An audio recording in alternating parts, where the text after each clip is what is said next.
本当？見えないでしょ？どこにいるのかな？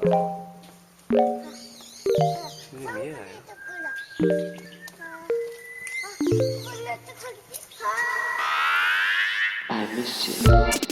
Good day, Internet. It's Monday, November 25th, and I'm your host, Rob Zachney. Today I've got a 2-for-1 proposition for you. For the first half of our show, we've got an interview with Harebrained Schemes' Mitch Gitelman, where we talk about the past and future of BattleTech and his own past and future in the games industry. And then in the second half, Austin and I are going to discuss our experiences with the latest BattleTech expansion, Heavy Metal, and talk about where we're at with that franchise in light of my interview with Mitch.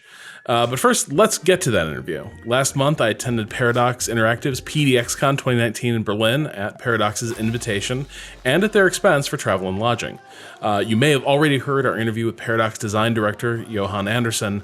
Mitch was also there promoting the Heavy Metal expansion for BattleTech, but we had a chance to discuss where he's at right now in a long career that has taken him from FASA to Microsoft to Paradox and a lot of places in between. Overall, where BattleTech stands right now as a franchise, as an IP? I would say that it's gotten a resurgence, which is really cool. If you look, the board game guys are here from Catalyst, and they've just started putting out all new BattleTech stuff, new board games, new stuff. There was a giant Kickstarter for them too, so I'm excited for them. I'm excited for board game people. You know, that's where we started, right? And so with BattleTech also, I mean, we're sort of servicing this long-time audience, this 35-year audience, but a lot of people that I'm meeting have never heard of BattleTech, so it's kind of fun also for them, I think, to play a sort of modern tactical game that has a shit ton of lore to it, too. It's over like 200 novels and stuff like that, so I think people are really enjoying that part of it, too, you know. One thing I'm curious about, because I was a BattleTech guy when I was growing up, is that like what you were showing us today looks cool. Like new mechs, new weapon systems, special abilities on mechs. But also it did remind me of something that I think became a tension within BattleTech over the years, which is you always have to keep expanding, you have to keep evolving. And so you end up with like kind of broken power curves, you end up with like gimmick stuff.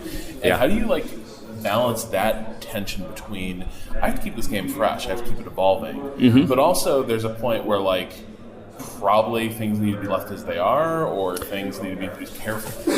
Well, first, we are careful, but what we're not is timid, right? That's how you ruin a franchise, being timid with it. Instead, the most important thing is to be respectful of it. Like, you're recording this, but like, I always wanted to make a Star Wars game up until Episode 1. And then it's like, I'm totally uninterested in this anymore. And I'm seeing The Force Awakens and all that shit, but it's sort of like, it's part of I'm no longer that. It never went back to where it was. It doesn't have my heart anymore the way it used to. With BattleTech, you know, that's why, like, all the new special equipment we're putting on all these mechs is all designed to reinforce the lore, right? So if you read the novels and you've read about the Marauder and what its role, it's like, okay, we're trying to give that back. So that's what I mean by not being timid.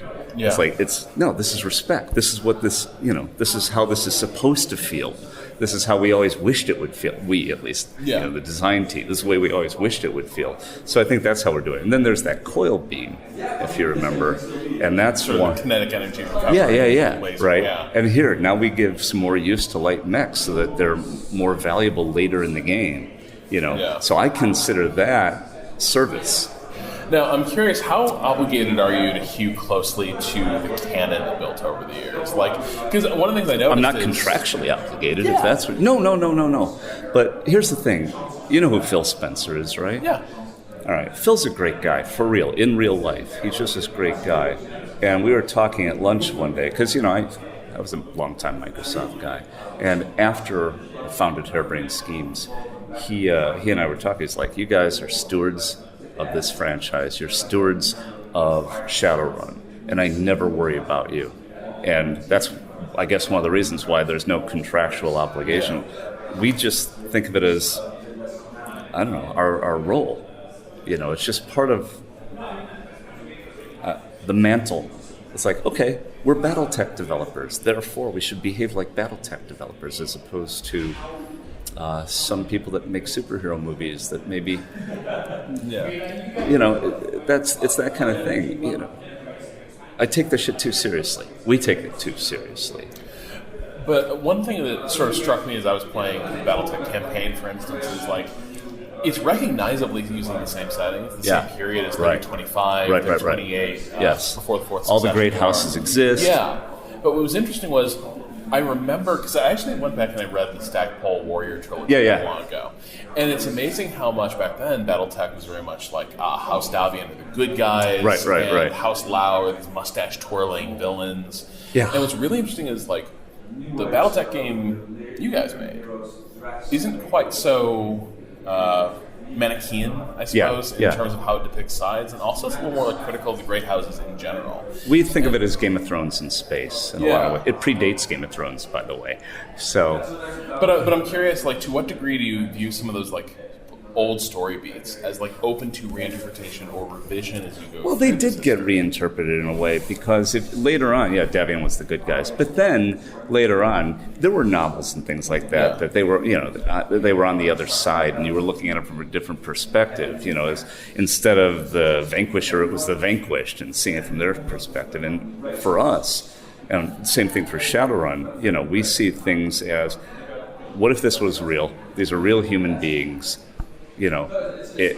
Stories can't be black and white. Even our story, which is pretty black and white, the story of Command, her uncle, it's pretty black. And yet, no, we still put nuance in, and she's wrong during the story, and she learns really hard lessons. So I just think of that as a gentle, modern update.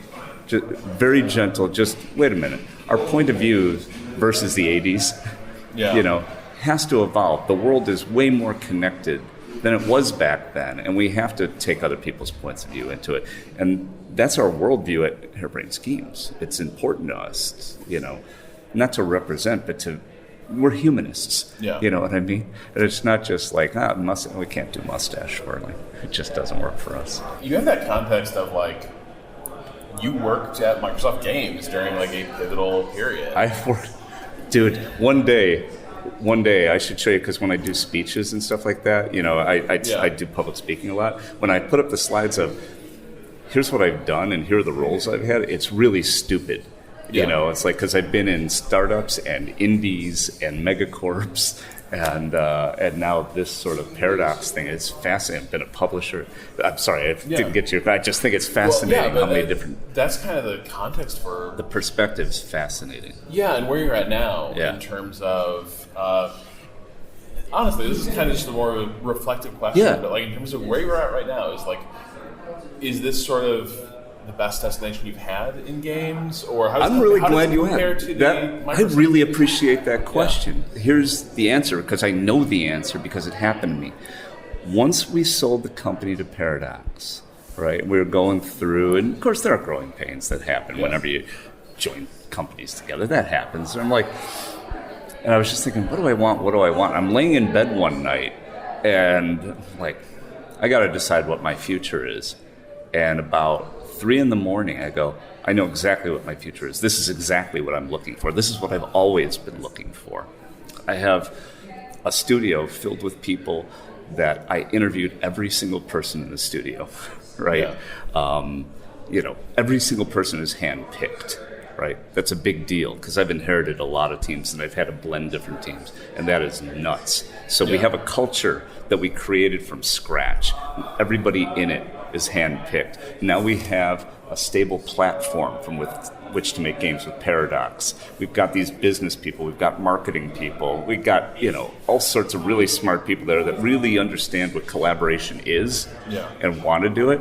And so this is singularly the best part of my entire career right now. And I'm turning 55 and I feel like, autumn is awesome. You know what I mean? It's really cool. It's like, oh shit, the leaves are falling and it smells great and this is me right now. So yeah, you hit me at just the right time. In terms of your approach to that, like, on the one hand, you, like, clearly yesterday, for instance, you're not the lead designer on New BattleTech. Oh, no. Like, this stuff falls to the team. To people junior to you. I'm curious, how do you balance that role between, like, one of the things that always impressed me, like Sid Meier did, right, was step back and, like, cultivate talent, but don't necessarily be, like, parachuting in on people's projects. How do you walk that line? Like, what's the line between, like, clearly you love this shit. Oh, yeah. Clearly you enjoy weighing in.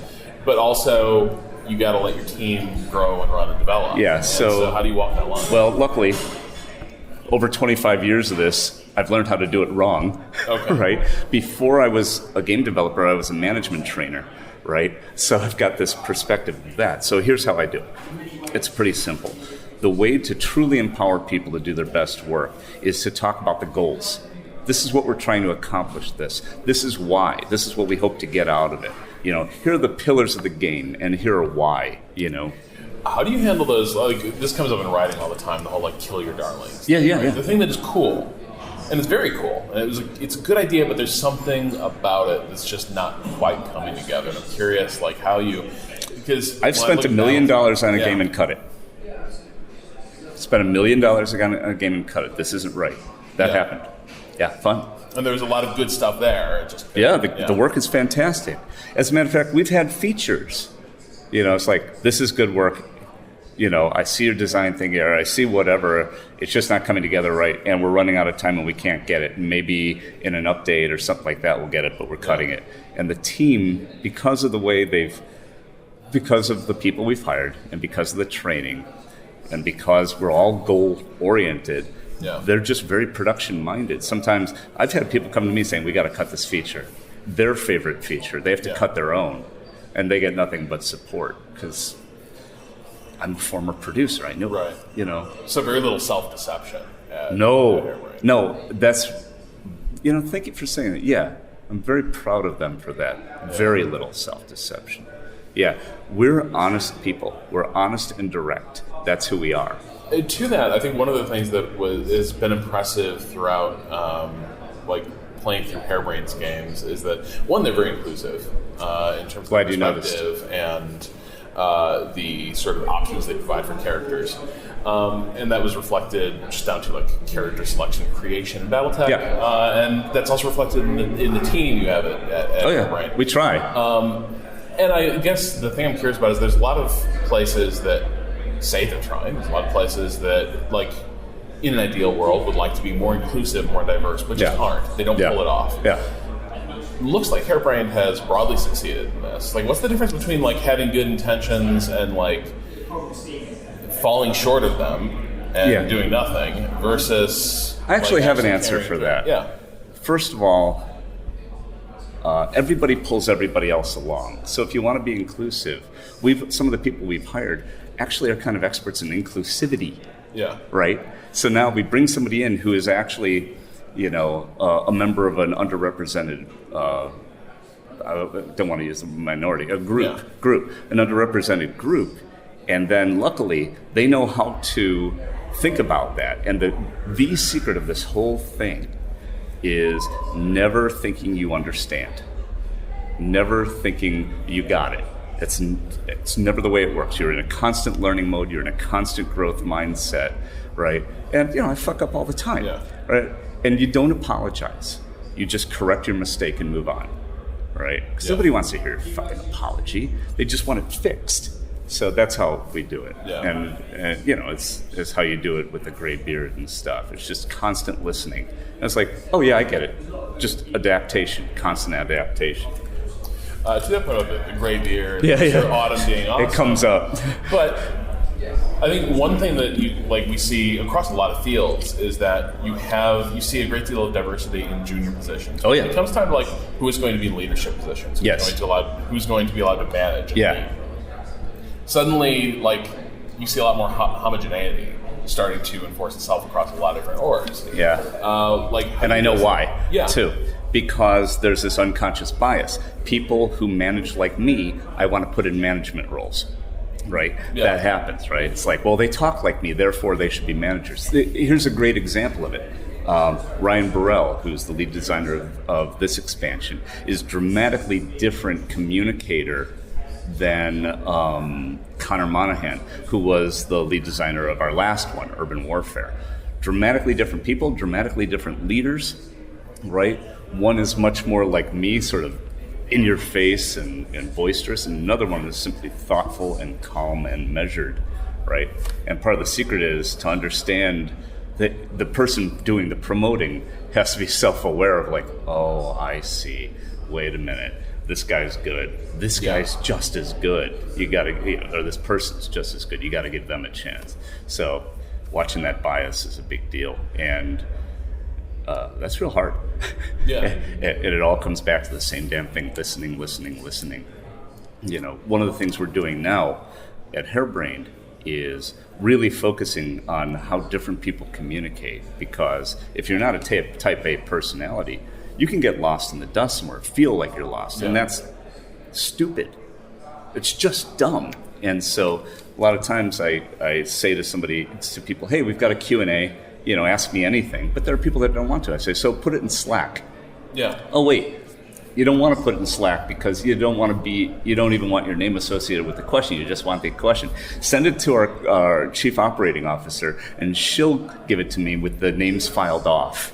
You know what I mean? Just so that different communicators are able to communicate their way. You got to meet people where they are. And that's been a big learning. Yeah. Well, that's tough, though, because, we do have this sort of a culture of, we have a culture that rewards type A's. People who Microsoft, oh my God. That's one of the reasons why I was able to rise so high at Microsoft, because they love type A's. Yeah. And I'm pretty fucking type A. Yeah. Yeah. So, and that's where I learned to be really biased against people that weren't. Right. But at the same time, also just the way meeting dynamics are set up, people who speak up, people who are... studies keep showing we don't actually process what people say. We just, how do they say it? That's what we say. Well, my daughter says there are two types of communicator, chewers and spewers. Yeah. Right? The one who's in VR now. So the chewers have to hit their hard drive. The spewers work in RAM. Right? Yeah. And so people who work in RAM, everybody thinks, wow, they're brilliant. No, they're just fast on their feet. It's a different thing. The people that hit their hard drive come up with, have you thought about these 12 things? Right. No, you didn't. But how do you find those people who, they're not going to dazzle you in a meeting? In fact, they might even be shy. They might be a little, No, that's, drawing. Our head of, was it people and, basically our recruiter, but it's more than that. The person who recruits for our company takes a long-term view of the people we hire and stuff. And when we think of diversity, it's not just racial or cultural or stuff like that. It's also communication diversity, too. And it's just, you pay attention to it. Yeah. That's a job this is a retail thing, because I used to be in retail. A job that's inspected is respected. You focus on the thing, you can do the thing. You just have to pay attention to it and say this is important and be consistent with it, and then you get it. It's not that hard. Yeah. You just pay attention. Make it a conscious effort. The trick is not to sleepwalk your way through managing a video game studio.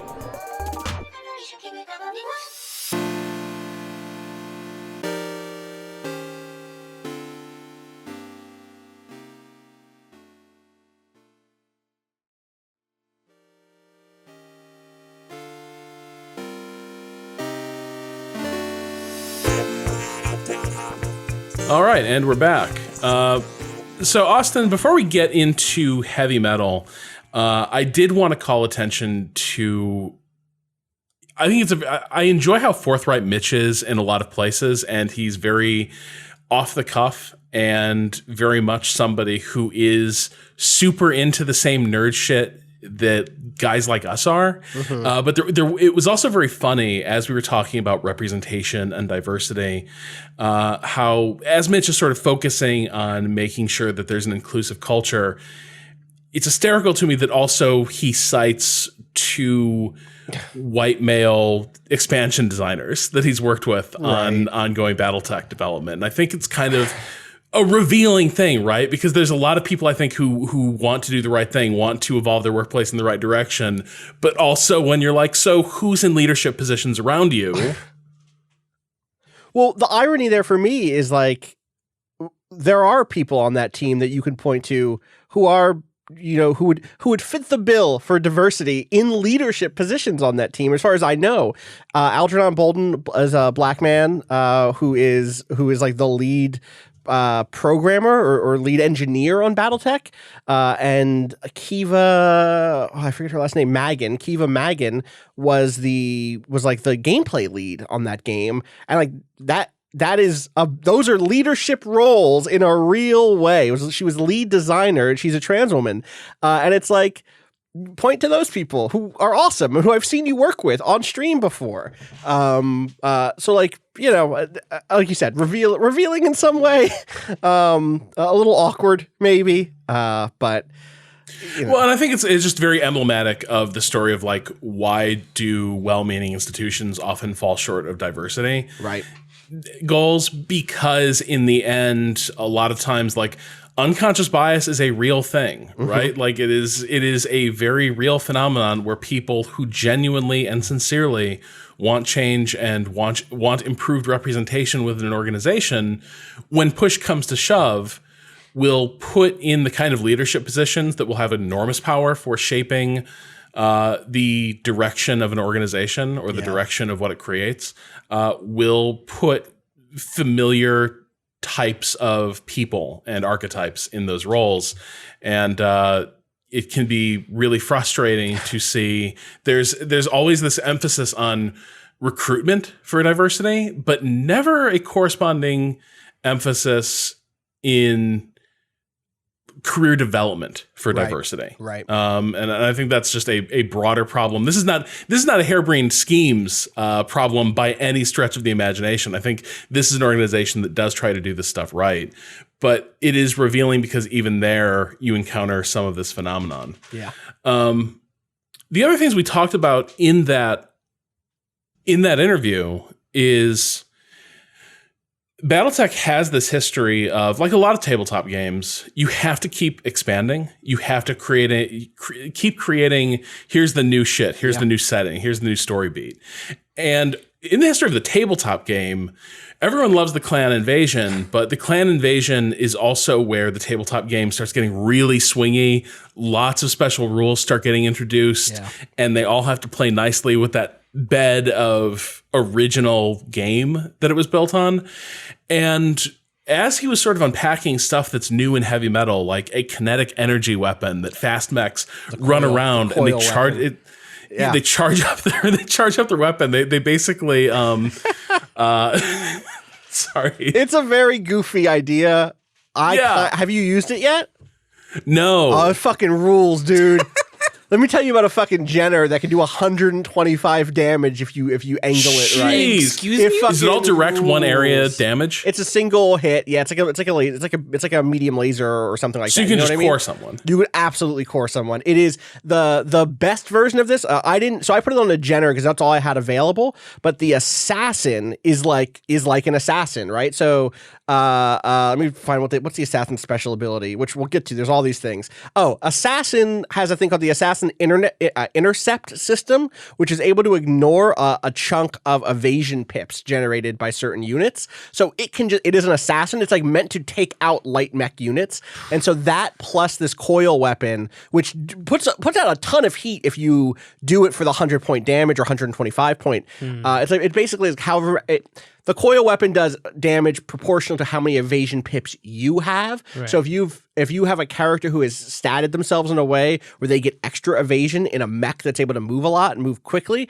you could just do tremendous damage with this thing. It generates a ton of heat, and it is very goofy in the sense that it is very soft sci-fi. I don't know where that energy is coming from, but also we're in 50, 100-ton battle mechs that no one should fight with to begin with, that have PPC cannons, that now have snub-nosed PPC cannons. I know that was a thing from the tabletop game, but it's so goofy to be like, yeah, we just took the cannon and cut the end off of it. It's very funny. Just a sawed-off PPC. It's a sawed-off PPC, and it's more of a sawed-off PPC in heavy metal than it was in the tabletop games. In the tabletop game, it's basically like, I want a medium laser, but I don't want... I like PPCs better, so I'm going to take a saw to this thing. Here, it is at least, it does like splash, it does like the... like a scatter shot effect. It can miss and hit something behind them. It like literally is like 6 tiny PPC like energy balls. It's actually really cool. Anyway... Going back to you, the point you're making is these are goofy things that are hard to balance, right? Well, and not just that, but also like there's the first game you make, there's an opportunity for kind of elegance and simplicity there, right? Where here is the core set. This is not only the thing that we're going to introduce, but in a lot of cases, the core rule set of a tabletop game is kind of probably the most considered or distilled version of that game. Right. You've cut away the things... Yeah, sometimes it's not. Sometimes it comes up lacking. Like, I wish there was a little bit more to this. The design is doesn't have a lot of interesting points of interactivity between players, or doesn't necessarily have a lot of interesting choices for me to make. Maybe there's kind of like a too optimized play, strategy, stuff like that can happen in a version 1.0. But I think you're generally right that you're like, in a good game, the 1.0, the first release, that barring for need for errata and typos and stuff like that, the core design is functional. And even as more features are added, even if they serve a useful purpose, addressing a thing that was maybe left undone in the first version, a lot of times that also comes at a cost of just layering in new complexity, or to the point about like the snub-nosed PPC, the idea of, well, it's the same thing functionally, but it's a little bit different, but it's mostly aesthetic just because you like this flavor of damage over this other one. Right. And with heavy metal, I felt like here's potential for this to start happening with BattleTech, because I thought the world of BattleTech 1.0. Yeah. I enjoyed the flashpoints, were basically just chained 1.0 missions together into like sort of mini narratives. Yeah. I was cool with all that. With heavy metal, we're getting into new mechs, new weapon types like kinetic energy weapons. We've got mortars that do like mortars. just Those massive. mortars are good. They do just massive AoE damage. Which is not a thing that was really in this game before. I think the last update, Urban Warfare, technically you could think about something like AoE, but not really. The last update, the last big update included the thing where stray shots could hit things around them. And the reason that was important in Urban Warfare was if you fired a salvo of missiles and you missed the fast mech that you're aiming at, maybe they slam into the building behind the fast mech and bring it down. Or if there are a lot of enemies clustered, there's a chance that sort of spray of missiles ends up hitting people in the back. But that's incidental. That's collateral. That's not an AoE attack that you set up to be an AoE attack. The mortar is an AoE attack. And the mortar in those urban environments that are now in the game will just demolish buildings. It's sick. So like it is like it's very much like, man, street fighting is difficult. It would be better if there were no streets. And so it's like BattleTech, now with war crimes. Now absolutely with war crimes. But it is a neat addition. But just looking at it sort of from this position of simplicity or straightforwardness, I'm also always waiting for that jumping the shark moment, right? Because there were moments with the BattleTech tabletop where you'd see stuff implemented in the game when you realize that like Gauss rifles always had the chance to do a one-shot headshot kill. That's it. Of just about any mech on the table. And the odds were long, but they weren't that long to get that to happen. And once you realize that could just happen, it was kind of frustrating. And so I'm always kind of waiting for the... You think that's frustrating more than fun? In the tabletop setting, I think it is. Because there's setup time. There's setup time. Yeah. You're right. In the game, I don't know, man. Like, it's fun when it happens to someone else. See, I think it's still fun when it happens to me. It sucks. I love it. It is like the core of this design for me is that, 1 of the 100. It's not 1 of the 100 by the time you get up there in the levels, I guess. I guess that's fair to your point, is that like I do get a lot of head hits in the late game because enemies are stacked and are able to fling missiles at me. They don't really get the Gauss rifle that can one-shot me, but they do have AC-20s, and AC-20s can absolutely just wreck anything other than an assault, right? Yeah. Like that yes, but I guess that is the AC-20. So actually the AC-20 is a perfect example. The AC-20 was this like god tier weapon that had so many limitations in the original version of the tabletop game. Yeah. That like if you were carrying on the AC-20, you had very few shots with it, and they needed to land.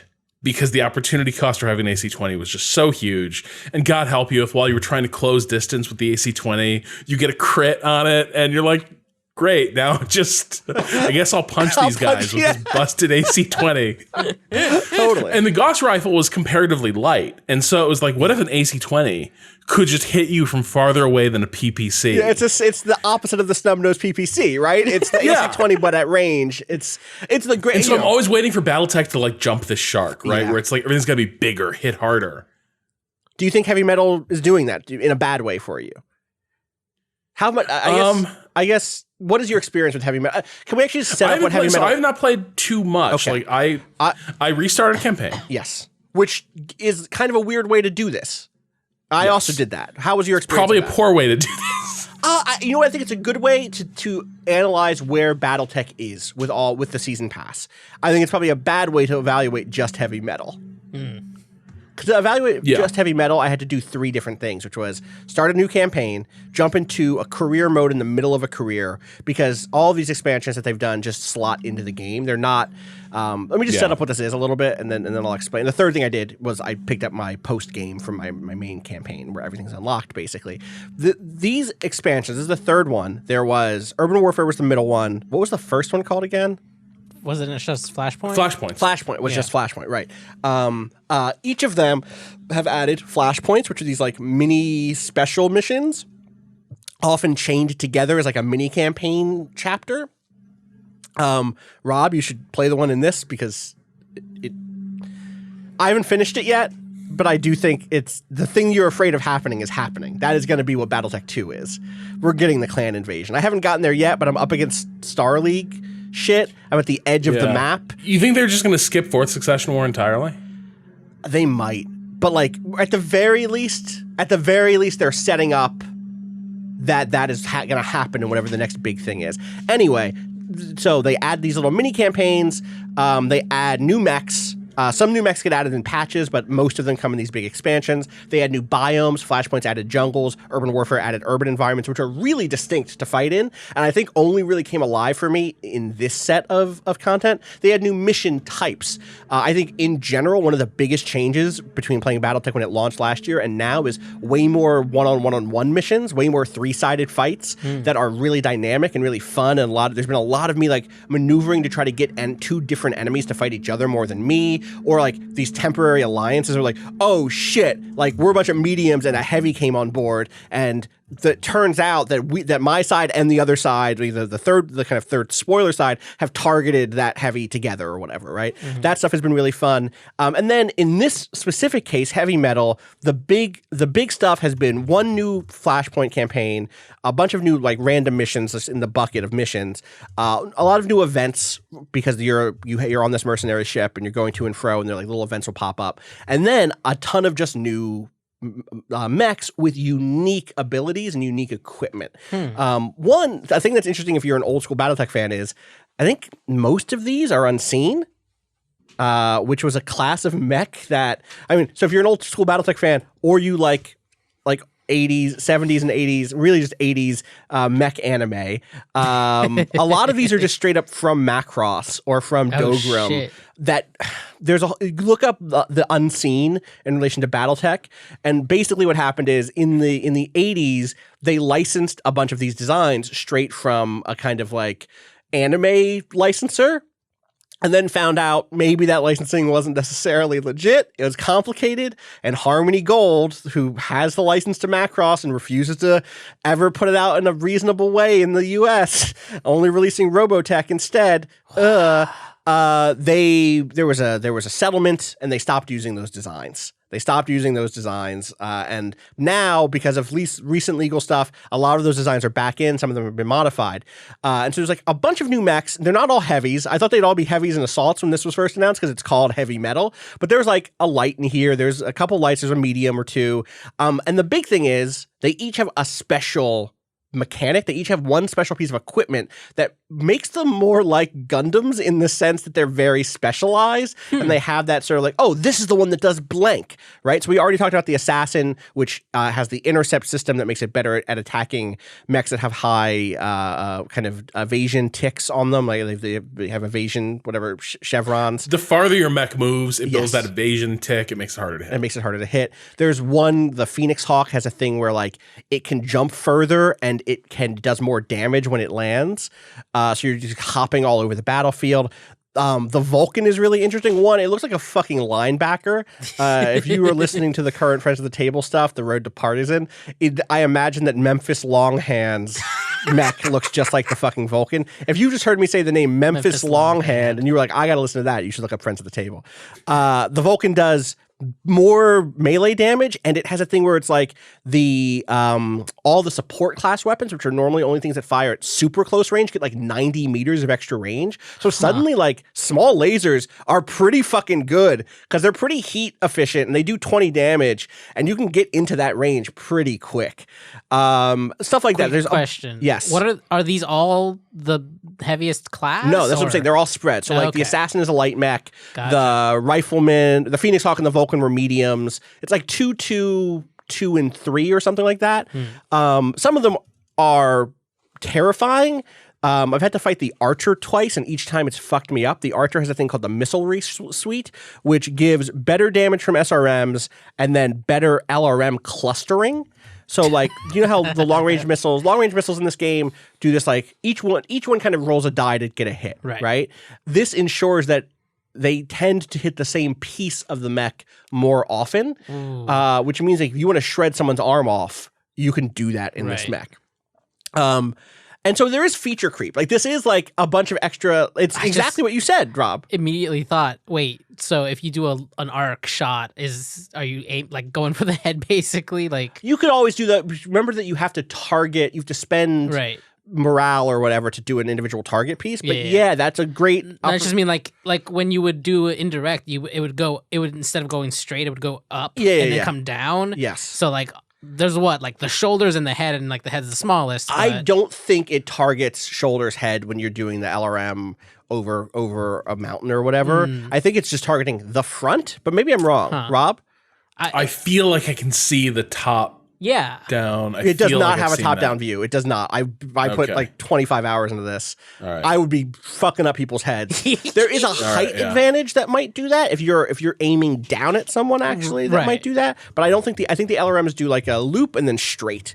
Otherwise, they would be OP at that specific thing. Right. No, I do get hit in the head a lot. So what the fuck do I know?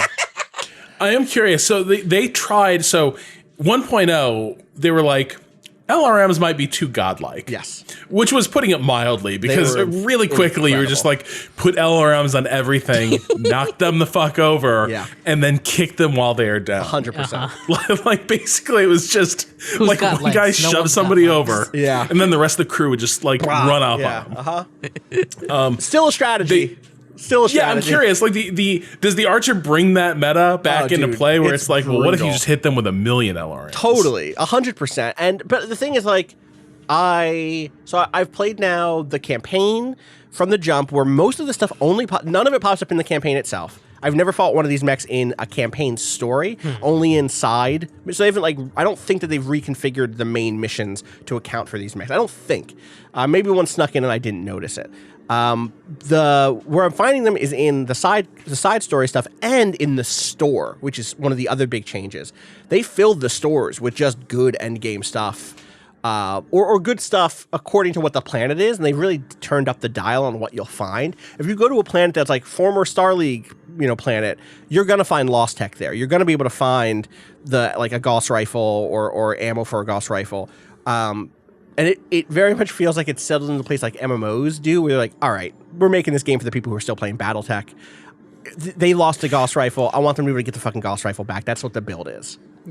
This is where something I do kind of like.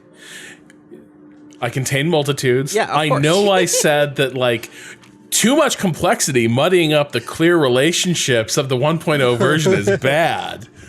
But something I do like is that another thing that has happened is that there's so much more room now to specialize your mechs in ways beyond pure loadout, in ways that will like encourage different tactics.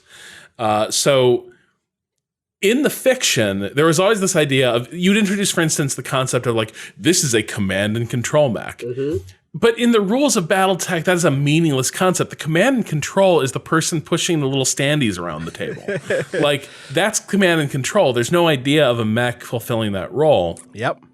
But now there's a lot more gear that you can put on that is not purely weapons, that will have squad effects, will have individual mech effects, and might encourage you to experiment with different builds. One thing that I grabbed pretty early, I found pretty early on, was I found a cool heat exchanger. That thing is dope.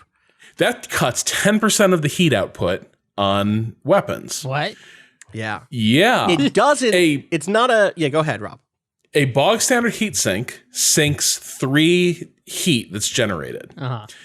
So there's a point where heat exchanger is not worth it, and usually that's in the lower class, like lighter mechs. You're just not, the math is not going to work. But when you start getting into like the heavy mech territory, especially the ones that are like just laser boats, just tons of hard points for lasers, suddenly that heat exchanger is doing the work that you would have had to have multiple heat sinks there to deal with. And suddenly it's like, okay, an entirely different build is open to me here. The way I manage heat can be different. Like at this point, it's not going to help with jump shots. But if you just want to run up on somebody and hit them with every single laser in the known universe, the heat exchanger's there. Yeah. Classic Alpha Strike. Classic Alpha Strike. Love it. Yeah, that stuff is great. There's stuff that does like extra, like a rangefinder that gives you extra view distance. So if you want someone who's basically a spotter for you, put that on a light that can like draw. In fact, now there's like the tag system and the narc system, which are 2 spotting tools, are both in the game.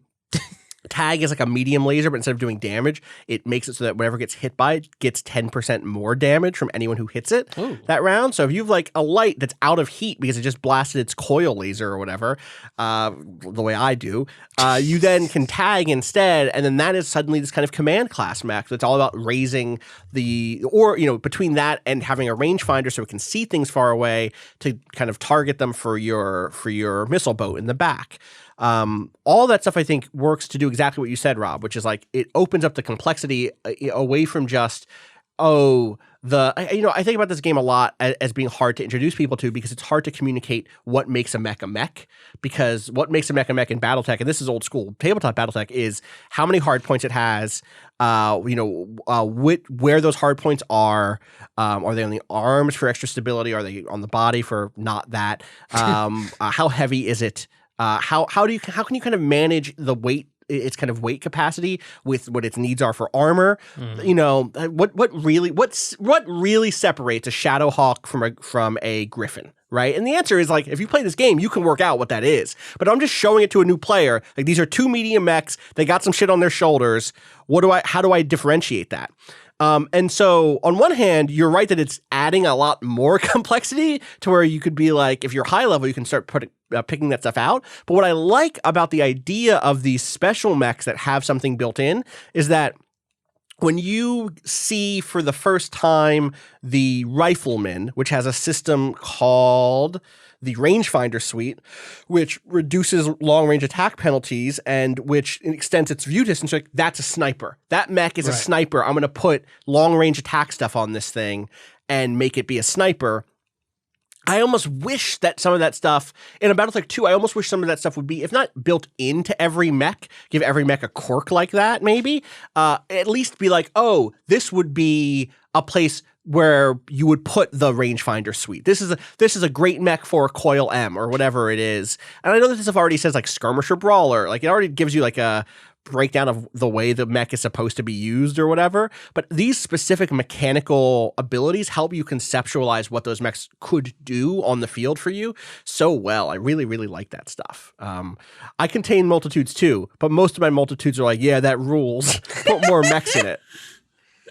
I think something else as I come back to this, and there's this new stuff. So I think actually a non-trivial thing, there is a lot more BattleTech in this game than there was the last time I spent like serious time with it. There are a lot more maps. Yeah. It seems like it's pulling from different scenario setups that I've seen before. For instance, just before we recorded, I had a milk run. Go so fucking sideways for the dumbest reasons. So I had a mission where it was just like, the Free World League was like, go kill this diplomat. And I had Shout just out gotten, to I the just, Free World League. Oh, this world is fucked. Anyway, continue. look, we love sovereignty, but not for everyone. You know how I feel about autonomous nations. But So I take this assassination mission. This is literally right after you've done the Pirate Queen shit. And this time they gave me 2 heavies out of the gate. Ooh. They gave me a Centurion right away. Which I like, and this was, I don't remember this being scripted, but it was Yang telling me that, oh yeah, aboard the Argo, we found the Centurion. And I was like, interesting. Did I just get a Centurion randomly last time and I have no memory of it? I don't think so. They gave me basically a stripped down like Centurion chassis, no weapons. And then I got the Pirate Queen's quick draw. So your first like heavy. And I'm like, cool. All I've got is this easy mission to go kill this diplomat, light escorts. I'm just going to wreck house here. And I set up my squad, roll out, and it's a mountainous jungle map. And so far, so good. And then I see a fire starter. Okay. And then another fire starter. And then another. And it's all like the way I'm positioned, I can't get any range. Like this entire thing, I've got this like sharpshooter build for all my units. And we are fighting over these little ridges covered in freaking foliage. And it's hot and the lasers are not efficient in this scenario. Yeah. And so it just becomes this nightmare of watching my brand new quick draw. I just waited in there. I was like, I am just going to wreck house among these light mechs. And I just got worked. Like they just all set me on fire, heat spiked through the roof, and then they just started punching me. That's so funny. And so I watched my new quick draw literally had just finished being refurbed. Just like arms being flung off, like components going down, like watch all the jump jets like go away. And I'm like, oh, this is not good. This is not what I wanted. No, and it was all like, if you looked at the 2 lance compositions, like it was my 4 mediums and heavies versus like 6 lights. This should have been a milk run. Yeah. But instead it was all these fire starters just going ham. And then they were getting spotting data for 2 Panthers that just stood at a distance and just plinked PPC shots into my guys consistently. And I kept trying to get away. I was like, okay, disengage, run, like pull back. But as long as they had line of sight, apparently PPC can hit you from effectively anywhere. Jesus Christ. It was so good. I am so angry. Good. Like I basically like the first mission with the new shit and my mercenary company is basically broke. And 2 of my pilots can't work for the next 3 months. Right, they're just on their fucking asses, costing, and it costs money to keep those pilots around. And I do it because I'm a good employer. I hit a mission pretty early on, Rob. I think I may have messaged you about it, where it was a tier 2 mission or a 2 difficulty mission, and it was like, hey, there, you know what it was? It was like after the first or second major plot beat. I think maybe pre-Smithin, but post the pirate. I have the Argo at this point. Random pool, 2 difficulty thing. And it was like, oh, there's some Taurian terrorists on this planet. Can you just go take them out? They're at a base. And I'm like, yeah, sure, okay. Go take them out. And they're like a couple mediums and 2, it's like 2 mediums and 2 lights. And they're at a base on the, like, let's say the east side of this map, right? And on the and I'm like moving in towards it, and then they're like, Darius comes on and is like, "Uh-oh, Commander." Like, okay, D, what's up? What's happening? Why are you like this? And he's like, Sumire just noted we got some new contacts off to the west. They're Davion. Like, okay, why are they here? And it turns out they were bounty hunters hunting down the same terrorists for what the terrorists had just done off screen. And suddenly there's a third faction here. I'm like, all right, whatever. I'll go sweep out these shitheads. I'll turn around. If the bounty hunters want to fight, I can fight them. They land, and it is a thunderbolt. And I have a quick draw at this point, and that is it. I did not get a second heavy from the Pirate Queen, and an Atlas. They had an Atlas, Rob. No. And I'm like, what the fuck are you doing? People listening, an Atlas is an assault class, super heavy, way too early to fight this thing. And a Thunderbolt is already going to push me. A Thunderbolt already is like a good mid-tier heavy mech. I love the Thunderbolt. I'll rock a Thunderbolt till I die. Fucking Atlas showed up, and I have like them on my west, and on the east is on the west they had this plateau. So I was like, okay. And then this was like a really interesting tactical puzzle for me. Because if I get caught in the middle, I'm getting pinced, right? But I also don't want to put them both on my front where they're turning around and punching me. And so I had to like use this plateau to lose sight of as many of them as I could, hold out for them to engage, and then sweep in behind the Atlas and just try to pop it from the back as hard as I could.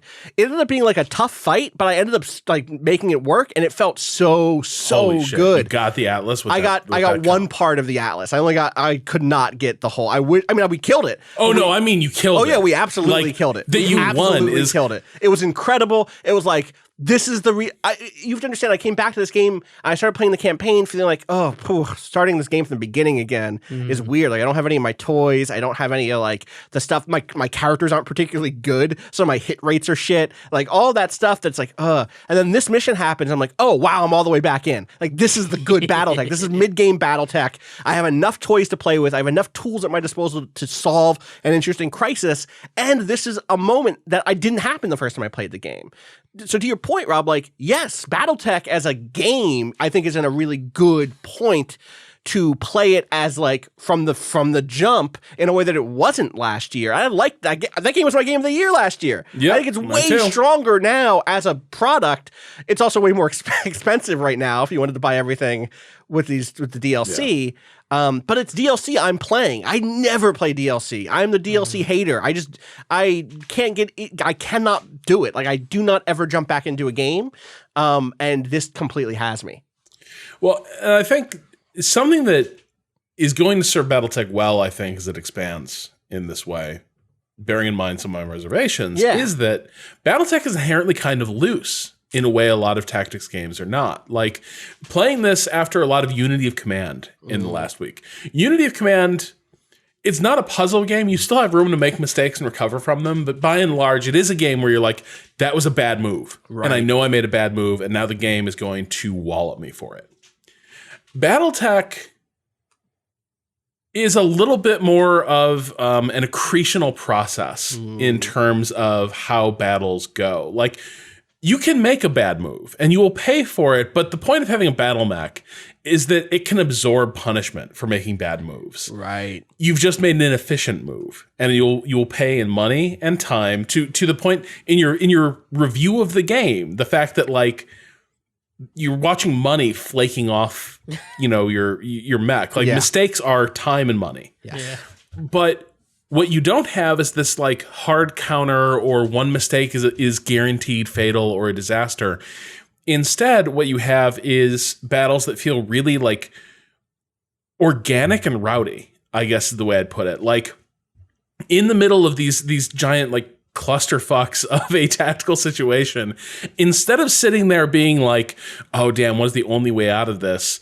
BattleTech is kind of a game that encourages you to be like, you know what, fuck it, everyone close and engage, just beat the shit out of them. Yeah. Let's, we'll win it ugly. And that is not in fashion in a lot of tactics games, but my God, do I love it in BattleTech. Yeah, totally. I think it is. It sits so differently in my mind amongst the types of tactics games I really love. And I'm really happy to say a year on, it is a stronger game than it was then. I think right now there's a package where you can get all of the DLC for $30 or something, Kato? Yeah, You were just looking at it, right? Yeah, until December 3rd, so... Okay, so when you hear this, you'll have a couple days still. But it's the whole game, including all the DLC, is $44.99 right now. That's a good deal. Just the DLC, if you already own the base game, is $33. Yeah, so. totally. I feel like it's in some ways it's a tougher offer to make for people who've played all of this stuff to completion. Like if you try to wring everything you could out of Flashpoint and Urban Warfare, Heavy Metal's good, but is it that good? I don't know. If you missed BattleTech or you only played BattleTech at the launch, getting all of this DLC produces so many distinct new environments to play in, so many new mission types that like I think that does add up. And I also there are some small things that feel like the sort of balance changes that are really clever in a sense. So like Urban Warfare, I think it was Urban Warfare, came with the Raven, which was the first of these mechs that has a kind of a built-in special system that had a kind of like an electronics countermeasure thing that could kind of jam. It could hide all your mechs and it could keep you safe from hide them all visually unless someone was inside of a certain cone or certain radius, and made it harder to be hit by indirect fire in general, or maybe even possible to be hit by indirect fire. Except now there's mortars. So like having people put together in a tight space is just you're a walking target at this point if you happen to come across a mission where someone has a mortar.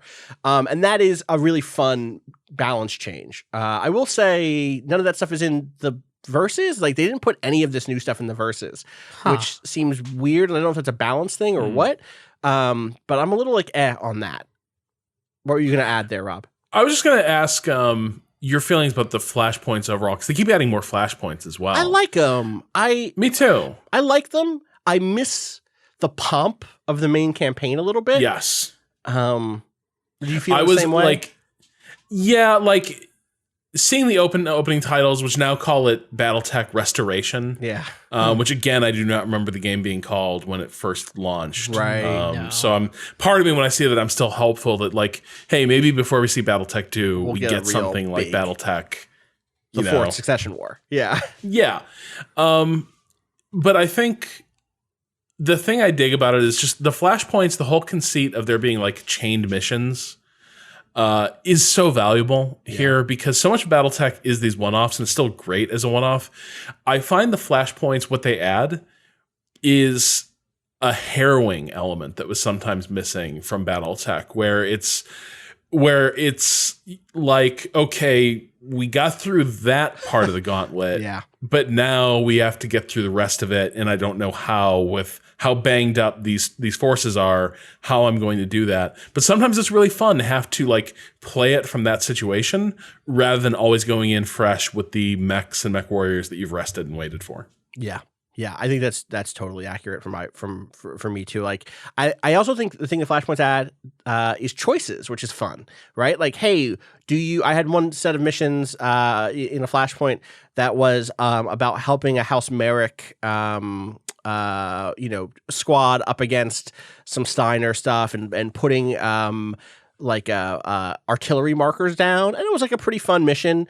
It was like one of those missions where you had to be a little faster than what I'd outfitted. And I was like, I don't know if I can make it across this map quickly enough. I have to get to these 3 points to drop these markers within 10 turns, and I'm really running assaults and heavies at this point, and even the heavy isn't moving as fast as I want. And then halfway through the mission, these House Merrick like military crew rolled in on my team and like totally pulled attention off of me and gave me the extra firepower to clear a route to get to the point literally with 1 turn left. It was like, oh man, this is fantastic. Love it. And then that mission wrapped up, and then go back up to space, and the third Flashpoint thing kicked off, which was like, it's been a day or two, and those same soldiers that I had been teamed up with are now in the shit being pursued by House Steiner, and House Steiner is offering me money to stay out of it. And they're like, you know what? You just let us deal with this. Maybe we'll give you another opportunity to make it right by us because you just hurt us as a mercenary group. Or you could go help the crew that had just helped you, but for like no money. And it was like, all right, well, they pulled me out of the shit. I'm gonna pull them out of the shit. You know what? Darius, fire up that leopard. Let's get down there. I'm gonna save their asses, and I did, and it felt good. And then also you get loot, because that's the other new thing that the Flashpoints added is when you finish a Flashpoint, you get basically a loot box, like that feeling of like a fancy graphic plays and a like a hangar door opens, a graphical hangar door opens, and inside is a giant Fabergé Overlord. Yeah, exactly. And inside you get like a part for a heavy mech and a cool gun, and you're like, yeah, okay, works for me. Works for me. I think something else with the combination of campaign content, flashpoints, and then I think it was already part of the sort of the subtext of the campaign, but then there's also all these additional missions that pop up on the market. It feels like at this point they've done a very good job of creating a fictional universe of mercenary work. Yeah. And in the first game, it felt just kind of like Conceit, where really you were just trying to, money in, money out, make them balance. That was kind of the name of the game. Now it feels a little bit more like I do have relationships with different factions, and those do become an asset because there's places I'm going to want to shop, and there's places I'm going to go to kick ass, and those might be two different places. Yeah. And there's a lot of like sketchy mercenary work that you're getting from like weird randos out there. The states do tend to pay a bit better, but they tend to ask harder jobs. And there is a meaningful difference. Like they seem to have done a good job of when you are told like, oh, that is a great house mech lance that just deployed. Chances are you're about to encounter a real force of mechs, not broken down like pirate mechs or anything, but like people in better shit than you've got, perfectly maintained. Damn. And you realize like, oh, damn, like I'm playing a lot of this game on a slightly easier setting just by virtue of like fully repairing my mechs. Now I'm facing the varsity. Yeah. I love that stuff. I also think like the new events have all been really good. The kind of random events that pop up on the Argo as you move around the systems. You know, a famous mercenary group is trying to like headhunt one of your pilots. Like, all right, do you and it's gonna like basically offer you payment for taking them away from you. Like, do you take that payment? Do you send them off in good spirits? Do you tell them to rethink it? Love those little moments. I still wish there was more. This is like my biggest request for BattleTech 2. I want Valkyria Chronicle style quirks and like aspects to my pilots. I want my pilots to not just be, and there are a little bit of that. Like you'll occasionally get a thing where it's like, oh, this pilot is a technician, which means there's a better chance for them succeeding at this random event or whatever. But I want pilots to have like characteristics. I want a certain pilot to be really good with PPCs and be able to keep a little bit of heat off that PPC for some reason, you know, stuff like that. But I still think with these events, I feel tighter with this crew than I did with my starter crew. I feel like there is even a little bit more character because they pop up more often, and it's not the same, 25, 30 events. It's another 30 events from all of the different expansions at this point. It's good. And that's in like I am also trying to roleplay a little more. Oh, are you? Welcome to my heart. My new mech pilot is from the deep periphery. Ooh, okay. Goes by the call sign Ghost. But he's disgraced and on the run. Okay. Because he's perhaps a little too puckish, a little too insouciant. And so Ghost, last name Bayer, Bayer. Ah, okay. Is just out there running around the inner sphere, just doing mercenary jobs, looking around, seeing what's what. Just seeing what's what. Just trying to get a sense of the thing. Which is perfectly, mind you, in the fiction. A group called Wolf's Dragoons shows up in the middle of the inner sphere with a shit ton of mechs out of nowhere. Yep. One of the mech warriors with them, Natasha Kerensky, shares a name with a famous, like every child knows this general's name. Yeah. A general who left the inner sphere in the wake of their great apocalypse and was never heard from again. This group shows up from the same direction and are like, hey, what's up? We're just here to take mercenary work with all the major political actors in the inner sphere. And this is our associate, Natasha Kerensky. No relation. Yeah. And everyone's like, yeah, that makes sense. Yeah, definitely, there's nothing weird about Wolf's Dragoons. God, it's so funny. So yeah, I mean, what I will say is I'm based on the stuff I've already seen and some murmurings. I do think that Heavy Metal is going to include a pretty heavy clan invasion nod, and set that up. People want it so bad, and I think you're right that it could go bad because it's like one of those things where like, do you respect the fiction or do you respect the gameplay balance? And if you respect the fiction, there should be no gameplay balance. Like when the clans invade, it is a fucking stomp. They have better shit. They have a better shit and a culture built around using that better shit.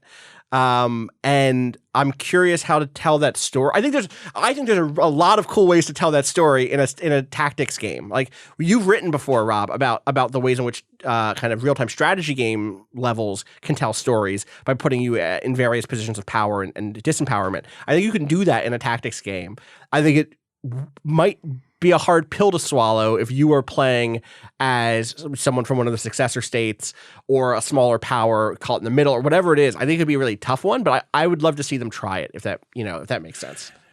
I think the reason I'm really keen to see Fourth Succession War, because I know everyone's chomping at the bit for the clans. They really are. the clans are one of those end of history threats that are really frustrating. Like, we have to get all the forces on the same side. Now we form the Grand Alliance. Yeah. And it's so easy to imagine it's a video game. That's the thing, right? You could imagine that game happening. Right. The narrative itself felt like a video game. Yeah. It felt very God. And then the hero's journey is the one dude is captured. It's basically Call of the Wild, but with mechs. Yeah. The one kid from the Kellhounds is captured in the first engagement and rises from a slave to Khan of the Wolf Clan. Yeah. And just because he's so badass and his dick's so good, apparently, is the that's the Stackpole. This is what you got to live with when you're reading 1980s tabletop game tie-in fiction. But what interests me about doing Fourth Succession War instead is it feels to me like Harebrained is going back, the people working on BattleTech, and sort of questioning the way a lot of things were portrayed in that fictional universe. The great houses all seem a little more self-serving, a little nastier than they're portrayed in the novels. Life on the periphery is seen as maybe not the sort of benighted hellhole that it was portrayed in a lot of the original source books. There are like valuable things and experiences out there and cultures.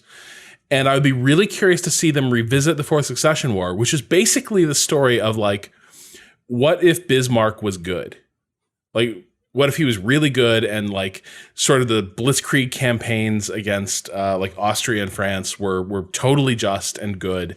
And we were happy that basically the sort of militaristic fascists won. I'd be really curious to see them approach that source material from the direction they've been approaching BattleTech this whole time. Yeah. Right? Like how does that story look from the perspective they've adopted for a lot of BattleTech? Which is a perspective that sees the great houses, the great successor states, as being terrifying with the amount of power that they can bring to bear, indifferent to the lives of individual people unless they're well connected, and fundamentally, whatever their ideological differences are between themselves, invested in the status quo writ large that allows them to maintain all of the power. That first game is also about reinstating a monarchy. So like there is a degree of like, I'm curious. It's why I'm curious and not just confident. You know what I mean? Like there could totally be a version of that story that is just like hoorah. That is just like the They Are Billions campaign. That's the nightmare version of it. I think enough of the content is good, and enough of the team is diverse, right? That I do have. I do lean towards confidence that they could do the Fourth Succession War really well and find a perspective on it where even if they have to keep the canon events the same, you're seeing those events from a different perspective that kind of shines a light on what is actually transpiring, because maybe the player of the game doesn't have to just be someone who wants to project themselves as the hero of all time into it, you know? Yeah. And certain ideas of what strength looks like. You're just a humble mech commander showing up and be like, hey, where you want these mechs? God. We should note real quick, I guess, before we wrap up, that not tomorrow. I don't know when this is going up. I don't know when this is. I don't know. Sometime today. This is today. Okay, so then sometime next 2 weeks, 3. How far away is it? MechWarrior 5 is supposed to happen sometime in the future. We're supposed to start playing that game sometime in the future. Imminently. I'm so curious about that game, Rob. How are you feeling as we go into MechWarrior 5? The fact I have no feel for what this game's going to be makes me apprehensive. I would say I am not sanguine, Austin. Yeah. Kato? When did the last MechWarrior even come out? MechWarrior 4 Mercenaries would have been... Okay, wait, you're not counting online. You're talking about like full single-player campaign. Yeah. Was this really the last one? Was this really the last single-player MechWarrior game? Because it feels like it's been... How long do you think it is? Was that even this decade? No. Absolutely not. All right, I'm going to say 2001. You're damn close. 2002 was MechWarrior 4. MechWarrior No, Online. that's also the same year that the MechWarrior Dark Age tabletop clicks game came out. Nice. Yeah, there was probably a big push around it, right? Yeah. 2013 was when MechWarrior Online came out. That game's been all right, and it's those developers, I believe, who are working on this, Piranha Games. They're using a different engine. They're using Unreal instead of using CryEngine, so they're not just like porting over stuff, as far as I know. And it has been, it's an Epic Games exclusive, an Epic Store exclusive, like Shenmue 3. That's a joke that's not going to land until Friday or Thursday or whatever. Episode. But I just want Rio to be in a mech. I just so badly. Do you know where I can find some PPCs? Have you seen the clanners?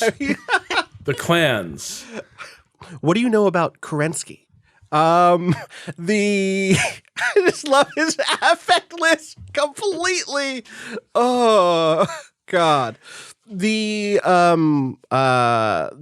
game, I was really excited for that game last year, or 2 years ago when they announced it, I think, and it was supposed to be coming out last holiday. I was like, yes.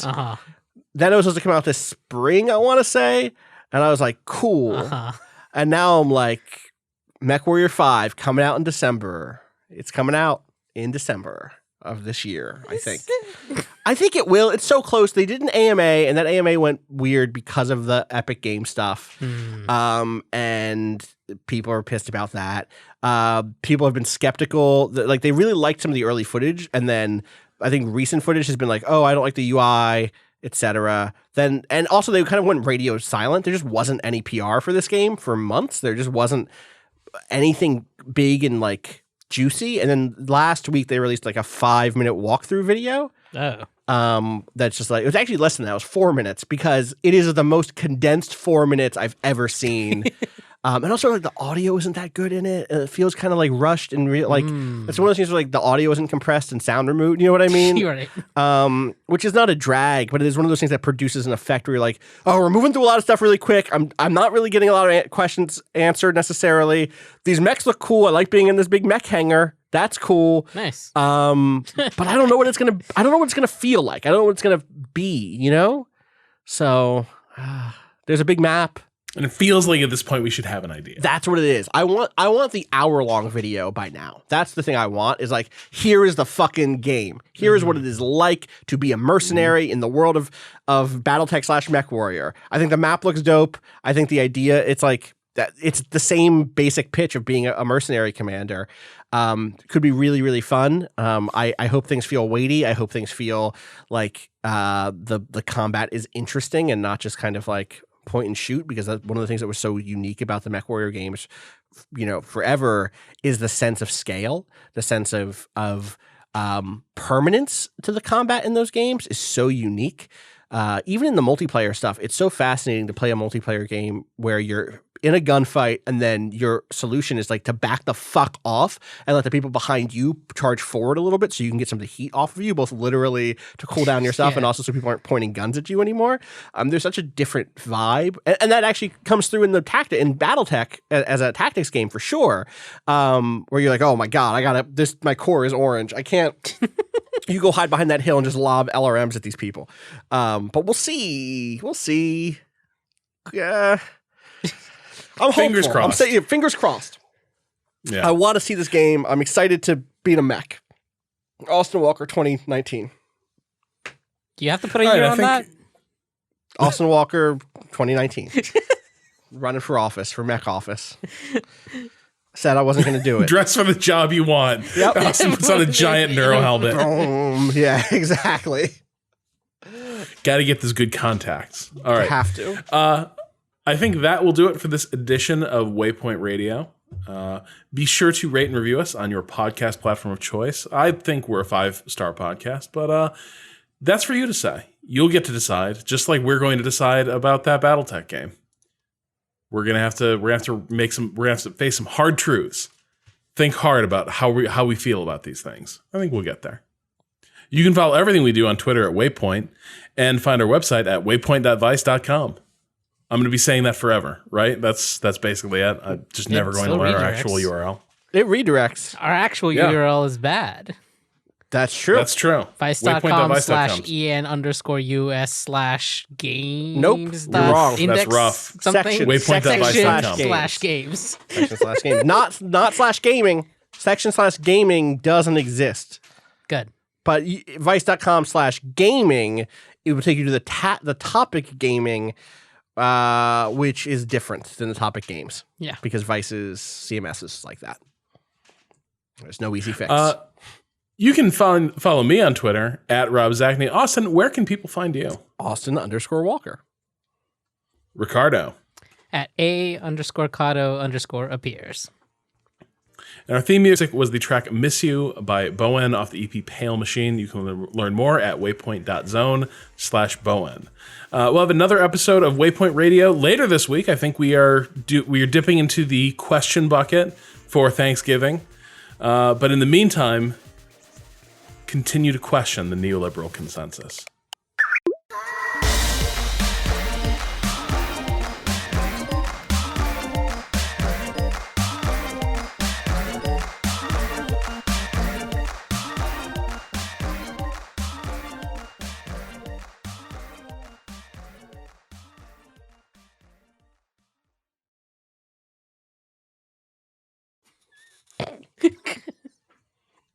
Good. That's my call to arms for 2020. Love it. Hey, I'm not saying we overthrow it. Yeah. I'm just out here asking questions.